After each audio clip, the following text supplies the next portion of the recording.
So imagine this. You launch an application that can serve millions of people without you ever having to provision, patch, or even think about a server.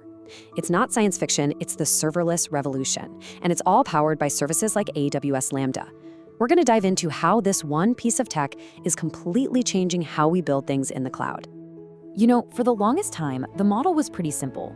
You'd rent a server, manage it, update it, and pay for it all day, every day, even when it was just sitting there doing nothing. Lambda just completely flips that on its head. Instead of worrying about a server 24/7, you just upload your code, and it only runs exactly when it's needed.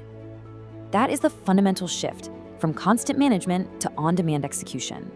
And this right here, this is the promise, straight from AWS themselves. It's a really powerful statement, and it gets right to the heart of what makes Lambda so transformative. It's all about freeing you up to focus on writing code that actually does stuff, not on managing the metal it runs on. To really get our heads around this, let's use an analogy. Think about a traditional server, like renting an entire warehouse. You're paying for the whole space, the lights, the security, around the clock, even if all you need to do is move a single box.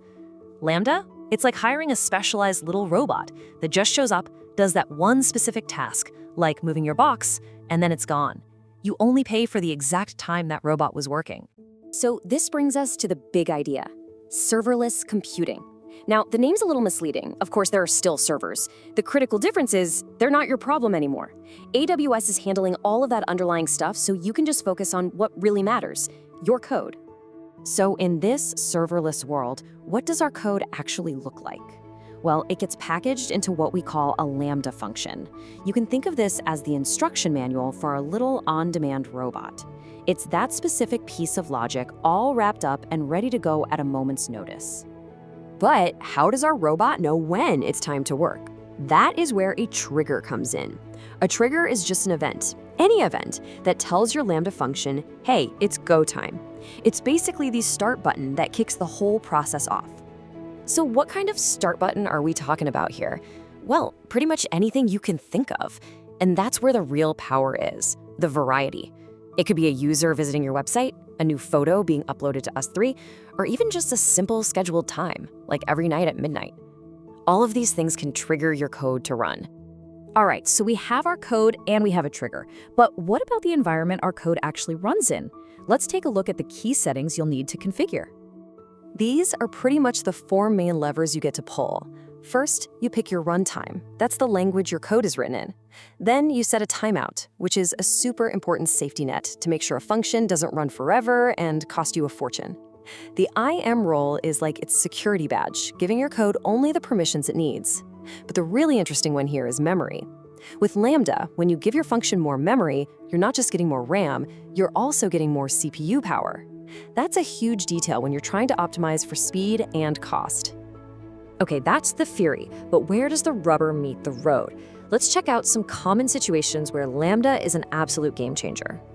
These examples are just perfect for Lambda's event-driven style. A super common one is image processing. A user uploads a new photo, and that upload event automatically triggers a function to resize it and create a thumbnail. No server is just sitting around waiting for that to happen. Or think about the entire backend for a mobile app. It can be built with dozens of these little independent Lambda functions, each one firing only when it needs to.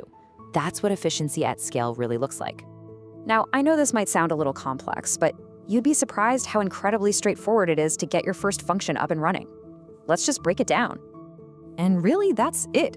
You write your code, you tweak those settings we just talked about, you tell it what event should kick it off, and you hit deploy. The main thing to see here is the simplicity. You're not logging into servers or configuring complex frameworks. You're just putting your logic in the cloud and making it ready to respond. Okay, this all sounds fantastic, but let's get down to brass tacks. What about the two questions every developer asks? How fast is it? And what's it going to cost me? This is where the Lambda model is just beautiful. You literally only pay for what you use. Your builds for how many times your function is requested and how long it runs, and they measure that duration down to the millisecond. If your code doesn't run, you pay zero, nothing. And maybe best of all, it scales automatically. Whether you get one request or 10,000, AWS handles it all for you. And you have direct control over making it even better. For instance, right-sizing your memory is key. It's kind of wild, but sometimes giving a function more memory makes it run so much faster that your total bill actually goes down.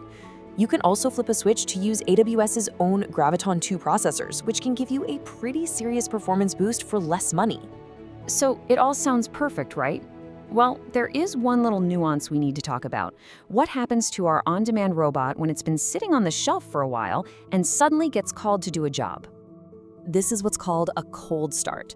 Just think of it as the time our on-demand robot needs to, wake up, power on, and load its instruction manual for the first time after a long nap. It's a one-time delay, but for apps that need to be super responsive, it's something you definitely need to know about. And this graph here, it shows it perfectly. Just look at the bottom axis. That's how long it's been since the function was last called. The vertical axis is the delay. As that idle time gets longer, moving from just 1 second all the way out to 30 minutes, you see a really clear trend. The cold start latency goes up. The longer our robot has been idle, the longer it takes to get going again. All right, let's tie all of this together. Because Lambda isn't just another tool in the toolbox, it's a completely different way of thinking about how we build our applications. Look, if you remember only one thing from this whole explainer, make it this.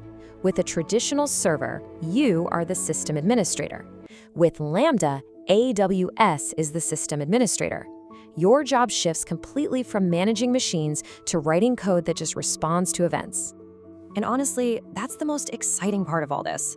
When you take away all that heavy lifting of just keeping servers running, it frees up an incredible amount of your time and creative energy. It opens the door to so many new possibilities. So the real question is, what are you going to build with it?